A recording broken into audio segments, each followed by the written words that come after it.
hours after being ambushed and shot on the job. We have team coverage of the investigation, beginning with CBS 2's Suzanne Le Mignot. Suzanne, the three officers were working undercover when they were attacked. Erica, my sources tell me this was an ambush. These officers were targeted. Now, we don't know how many people were involved in the shooting, but what we do know is that police are questioning at least one person right now. Several high-placed police sources say the person or people who shot at the undercover Chicago police officer and ATF agents were waiting for them here at 119th and the I-57 on-ramp.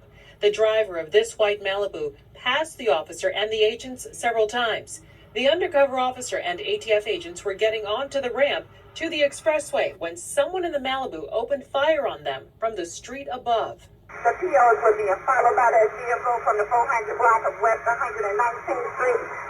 They got on the expressway, and the offending vehicle started shooting at them from on top of the ramp. They were working in an undercover capacity, so we're limited in what we can say about what they were doing and why they were doing it. The car involved in the shooting was recovered about 5 miles away, here at East 89th Place and South Indiana Avenue.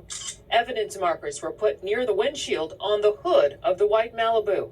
A police source says the car was recovered through a GPS tracker that had been placed on the vehicle by law enforcement sometime before the shooting. The car was parked in front of a home on the 200 block of East 89th Place. A woman who appeared to have a connection to the home sat in a chair on the sidewalk with police by her side continuously. At one point, an ambulance was called for her. Hours later, police took her away in a squad car. We are blurring her face because we don't know her connection to the case. The Malibu was towed away just before 1 o'clock this afternoon. Now, the woman that we just showed you right there, she returned to the neighborhood within the past hour. She has not been allowed to go back into her home. You see that there's law enforcement right there on the porch. Now, she told me she was questioned along with her son after he had ran into her house. She says police are speaking to her son about this case. Meantime, we've also learned through sources that the officer who was shot, he was part of an ATF task force.